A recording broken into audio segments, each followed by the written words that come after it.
Hello, welcome to Get Lit. I'm Kate. And I'm Pat, and welcome to the Civic Center Library here at Scottsdale. We're here to share our beautiful library with you, as well as some services, books, and more that we're really excited about. And we think you will be too.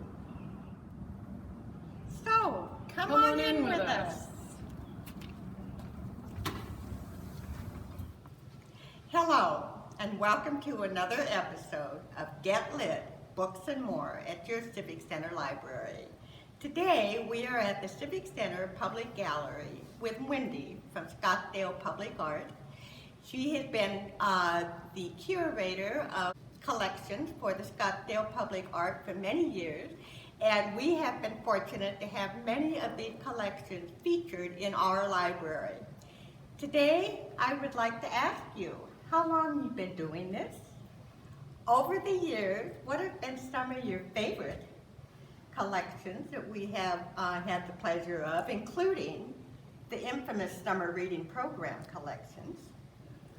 And then, if you could, tell us more about what you have today for us to see in our collections in the public gallery, and what may be coming up in the future. Sure. Yes, hi, I'm Wendy Raisanen. I've been the curator of exhibitions and collections for Scottsdale Public Art for about 15 years. I've been putting exhibitions into the Scottsdale Civic Center Library for 12 years. We used to have a large space in the west part of the library, but now we've got this brand new space with fabulous lighting, and so we are in our second year of putting on exhibitions here. So what we are seeing today and until December 31st, 2020, is the Artists Breakfast Club 20-year anniversary. This show is a collection of artists who have been meeting with the artist Beth Ames Schwartz, who did this piece right here, to have community support and education about the art world for 20 years. So let's take a look at some art. Right, so here we have a really great sculpture by John Randall Nelson. It's called Birdsong for Wiley. John Randall Nelson was one of the first people who got involved with the Artists Breakfast Club. And with one of the reasons that the Breakfast Club was really important to these folks is that making art is a very solitary activity, and to be able to have a group of like-minded friends, artists, people who are searching for their voice in the arts to sort of bounce things off of, it's a great resource for them. One other thing about John Randall Nelson, he did the big white rabbit out there on Indian School and Marshall Way. It's called One-Eyed Jack, a piece of public art.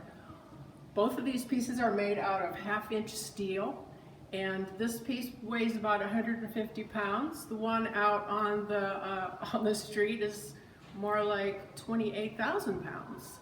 So John Randall Nelson is one of the artists who has made it from the studio and into the public art realm, which is a big jump for an artist to take. Right here we've got a piece by John Haddock. He was one of the original members of the Artists Breakfast Club, and this piece is called Session 32 from 2018. It's a life study that obviously he was able to paint from nude models who were in the studio for him. He does a lot of different kinds of art, and this is kind of unusual for what most people know John Haddock for. Right, this piece right here is by Diane Silver. It's called Disconnected Connected to 2020. It's acrylic on wood panels, so there are actually 4 panels here that she painted, and it's really representing the disconnected feeling that she had been feeling throughout this pandemic time. How, you know, lines and connections are lost throughout the painting. Here we have a painting by Annie Waters. It's called Herbarium with Notes from 2020, acrylic on canvas. The reason I really like this piece is the lyrical quality of the paint strokes, the sort of emphasis on nature and the colors. She's got little notes written in there, words that refer to different plants and feelings about her love for nature. Thank you, Wendy. That was absolutely fantastic. I have so enjoyed spending my free time at the library, walking inside the exhibit. We also have many, many paintings exhibited on the outside. But I'm still curious, what have been some of your favorites over the years that you've done at the Scottsdale Public Library? Well, there are a lot. We had several exhibitions where we just completely transformed the space. The first one was Lester Kaboom's Funhouse, where we just kind of turned that gallery into a carnival fun house with all the funny things that you find. You know, you can take your picture as somebody at the beach, or have little monsters in cages and stuff.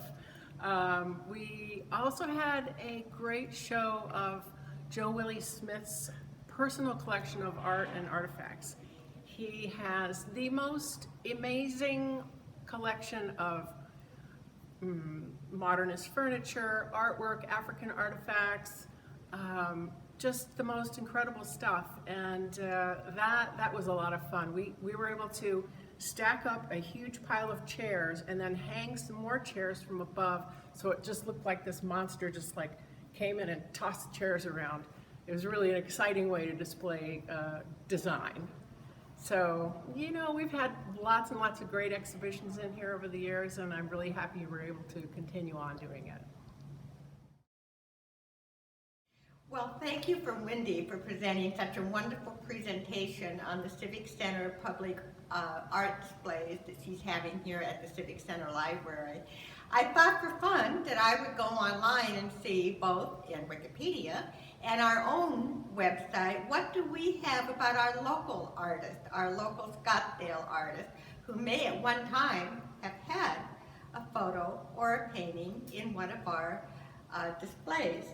So first, I went on to Wikipedia, category, artist from Arizona, and it stated 37, including Begay and so many of the both craftsmen and artists of over many years. Then I found a delightful article. These 5 painters hit it big in the New York art scene, but they were all originally from Arizona. Some even moved back here. So let's begin. Many of us are familiar with Ted DeGrazia, and what is said. DeGrazia was a total polymath, becoming famous in his lifetime as an impressionist, painter, sculptor, actor, composer, designer, architect, jeweler, and more. He studied at the University of Arizona under Catherine Kitt. Many of you might remember DeGrazia from back in the 80s and the 70s when his Indian art paintings on wood necklaces was very popular. This wonderful book has to do with DeGrazia and his mountain, The Superstitions. Beautiful artwork. I think you would enjoy it very much. We have many books on DeGrazia in our collection. The next is Fritz Shoulder. Now, this colorful might not look as colorful on the outside, but Fritz Shoulder, this Native American artist from Scottsdale, became famous for his pop art paintings of Native American life. The paintings were immediately controversial for their often bitter and negative depiction of Native American culture. He later received a fellowship from the McDowell Colony. So as I say, the cover is not particularly colorful, but you go inside and look at some of his artwork. It shows much of the color, but as you study it carefully, you will see much of the Native American culture within the painting. Very lovely. I think one of my favorites Ed Mell. Born in Phoenix, Ed Mell later moved to New York and established himself as a commercial artist. Eventually, he moved back to Arizona, unable to pull himself away from the powerful desert landscapes which featured prominently in his artwork. And it is, I think, an elegant book of his paintings. I would consider this not only a wonderful collection for those of you that love Southwest art, I think it would also be a lovely collection for your coffee table. And then fifth, Philip Curtis. This reclusive surrealist painter was the original founder of the Phoenix Art Museum. A gallery theme still bears his name. His most popular pieces were people in Victorian dress participating in strange, unexpected activities.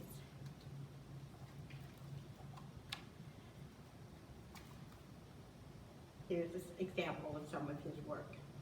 One of the things I found interesting in my readings was that Philip Curtis and Fritz Schoeder both lived on the Cattle Track Art Complex on McDonald Drive between Hayden and Scottsdale Road. They were not particularly friends because they were very different personalities and very different in their art, but they studied together and shared their resources together with each other as well as with all the other artists in the colony. Also, we had a wonderful presentation by our Scottsdale historian, Joan Frudala, who did a presentation on Scottsdale native artists and craftsmen from the beginning of our Scottsdale, which is a very important part of our culture in Scottsdale. It will be previewed on the Scottsdale Public Library face page. Google that and we'll be sure to have it be able to be brought up to you. So with that, I thank you for joining us today for a program on our own Scottsdale art. Hi, thank you, Pat, for your tantalizing look at works by local artists and people who lived and worked here in Maricopa County, which you can find many of in our wonderful Scottsdale Heritage Collection. What I'm going to do here is move a little bit forward and tell you about some very exciting books that have come our way just this year and a little before that, things about art history, and artists that you're really going to want to get your hands on. Something I have here, it's a 2019 title, but it's in beautiful, pristine condition, and it needs you to take it home and give it some love. This is called Artist's Letters, Leonardo da Vinci to David Hockney. So these are letters and postcards artists actually wrote to each other and to loved ones, postcards, things all around the world. And they're arranged thematically, so you've got writings on and musings on love and work, daily life, travel, and the creative process. And many of them are reproduced visually, so you can actually see them. Here is an example. Letters between Vincent van Gogh and Paul Gauguin show an ongoing conversation and an exchange of ideas between them. We see mutual admiration between Claude Monet and Berthe Morisot, and Picasso's quick notes to Jean Cocteau. Let me show you, that was one of the ones arranged so prettily in real life here, illustrate the closeness between those two people. And like I say, often you'll see wonderful, just dashed off original sketches in these letters by the artists. And artists include, oh my gosh, so many, Salvador Dali, Goya, Lucien Freud, Vanessa Bell, Michelangelo, all the way from, literally, Leonardo's time to our time now. You can dip into it anywhere, and it's going to be so much fun. Take it home. Leading in from that, another real treat that I just discovered. This is another 2019 title called Legendary Artists and the Clothes They Wore. It is exactly that, but it's more than that. You're going to see wonderful photographs of, you all know Frida Kahlo, artists who really had their own style. And then also, it isn't just artists and the signature clothes and looks that they had, hair, accessories, all sorts of things, but also about how in many cases They inspired clothing designers to create lines of clothing inspired by those artists' work. For example, I'll show you a couple examples here. Like Jean-Michel Basquiat, a friend of the whole Warhol group of guys over in, and gals over in New York back in the day. People would say as he walked down the street that he looked like art walking along. And for example, there was a line of clothing by Douglas Hennant with Basquiat paintings reproduced on gowns. Salvador Dali, we all know was, or maybe we don't know, was a very natty gentleman any day of the week. And Elsa Schiaparelli, a very big deal in design at the time, took his ideas and made some pretty daring looks for women. You can see this is a hat, which is a shoe. And then, of course, you know, Keith Haring and his wonderful sort of graffiti art also was clothing back in the late 80s, early 90s. And you don't think of Matisse from so long ago being clothing from today, but Comme des Garçons made Matisse-themed coats to wear. So there's going to be wonderful things. Again, so many artists featured. Henri Matisse, not just Salvador Dali, Keith Haring, Andy Warhol, Jackson Pollock, Pablo Picasso. All these people really had their own style, and it was very influential, not only in the art world. I'll pick this one up too. Very new this year, Art Curious. If you don't know about the podcast, artcurious.com, you really should go take a look. It shows how art is very much alive and interesting and intriguing in our world today. This is a wildly entertaining, surprisingly educational dive into art history as you've never seen it before. From the host of the beloved Art Curious podcast, whose name is Jennifer Dazzle, that's how you pronounce her name, and she is a curator herself of contemporary art and in Raleigh, North Carolina. And let me just give you a little taste. For example, here are some of the subjects you'll run into. Was British painter Walter Sickert really Jack the Ripper? Secrets and Lives, the CIA and ABEX connection. Your mom's favorite painter was a badass, Claude Monet and the Subversive Impressionists. This is just a little dip into it. Again, you can open it anywhere, like any of these books, and find something kind of juicy, kind of contemporary and interesting about art and artists then and now. Here's an interesting odyssey, an odyssey of a particular writer. He's Toby Ferris is the creator of Anatomy of Norbiton, which is a web-based series of essays in suburban life, universal failure as seen through the lens of art of the Renaissance. Very interesting niche. He lives and works in Cambridge. You can go to anatomyofnorbiton.org to check that out. But what he did was take it upon himself to go on an odyssey to find all of Peter Bruegel's existing works. Now, Bruegel, who you may remember, excuse me, I need to get my glasses out to see this. Bruegel was one of the biggies of the Northern Renaissance movement. So at the age of 42, Toby Ferris set out on a seemingly quixotic mission to track down each of the 42 surviving Peter Bruegel paintings, who at the age of 42 had approached the end of his own very short life. Over the next 5 years, Ferris would travel to 22 galleries, 19 cities, 12 countries across 2 continents, Budapest to Mexico, to San Diego, Berlin to Madrid, and ticking off Bruegel's, off he went to see all of them. And the results of this journey were a revelation. Bruegel's panels, their landscapes teeming with robust life, became a lens through which Ferris would take stock of the world, informing everything from mortality, fatherhood, contemporary life, to the bombing of Rotterdam and the extinction of North American megafauna, and how to ward off bears in the forest. So, a very interesting story of an interesting man researching another interesting man. So this is Short Life in a Strange World, Birth to Death in 42 Years, and 42 Panels by Toby Ferris.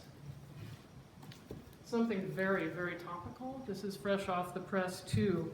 Funny Weather, Art in an Emergency by Olivia Lang. Olivia Lang, she's an art critic and writer, and basically what this is in the age of Trump and Brexit, every crisis is instantly overridden by the next. The turbulent political weather of the 21st century generates anxiety, don't we know it? And makes it difficult to know how to react. Olivia Lang here is making a brilliant and inspiring case for why art matters more than ever. As a force both of resistance and repair, art, she argues, changes how we see the world, and it gives us X-ray vision. Funny Weather brings together a career's worth of Lang's writing about art and culture, examining their role in our political and emotional lives. So she profiles Jean-Michel Basquiat, who we mentioned before, Georgia O'Keeffe, Maggie Nelson, Sally Rooney, love letters to David Bowie and Freddie Mercury, and she explores loneliness and technology, women and alcohol, sex and the body. This is quite something, but again, like so many of these, you can go into it anywhere. It's just very good essay writing. This is also available in electronic format, so you can download it too, if you can't get hold of the physical book. Everything old is new again, and also very exciting. Leonardo has never stopped being big news.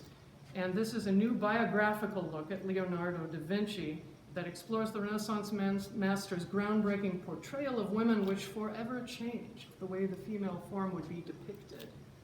This lady here, whose name is Kia Valland, who lives in Munich and teaches there too. She's an award-winning journalist and art historian. And she reveals how Leonardo da Vinci reinvented not only painting, but how he, with his female subjects, reinvented the image of women forever. An interesting just little factoid in here is before he began painting portraits of women, they almost always were portrayed from the side, rather impersonally. And for the first time, he had women looking at you directly and conveying emotion and message. And some say that Leonardo may be one of the first feminists. Food for thought in this book, and also wonderful illustrations. Okay, we're going to get a little more lighthearted now. Here we are making this wonderful film for you, although it's not really a film, with an iPad. Do you take pictures with your iPhone? I know I do. Do you want to take better pictures with your iPhone? I know I do. Here is really a fun little book, also pretty much illustrated and succinct all the way through, called How to Rule at Photography, 50 Tips and Tricks for Using Your iPhone's Camera. Actually, it's just your phone's camera, but if you have an iPhone, it definitely applies. Did you know that if you figure out the white balance in a photograph, it will make your pictures 100 times better? Did you know the color of the light everywhere you are is different, whether you're indoors or outdoors, standing under a light or not? Sometimes when you're indoors, light is yellow looking. When you're outdoors, it looks more blue. When you edit your pictures after the fact, you can figure out the white balance to make sure things have their true colors by adjusting tint and cast. Take the photo after you exhale. Think of that, with mindful photography. Now take the picture. You're not going to joggle the camera as much. Simple as that. The rule of thirds. Did you know every frame is divided into 9 panels? You have to figure how your subject resides in those and what's going to make the best composition. These are all, oh, also another thing that's in here is if you're not squinting, you're probably backlit. Don't be backlit, it's bad, she said, standing with a light behind her.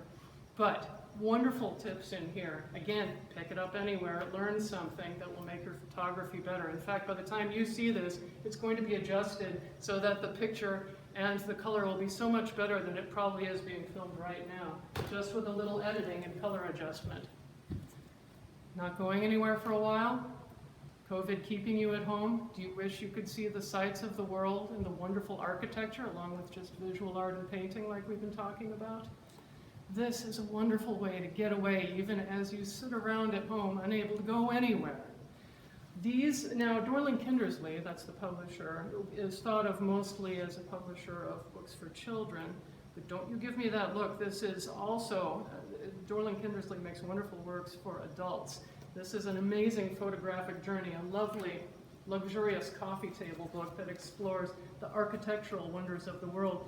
You will see some that you know and some that you may be less familiar with.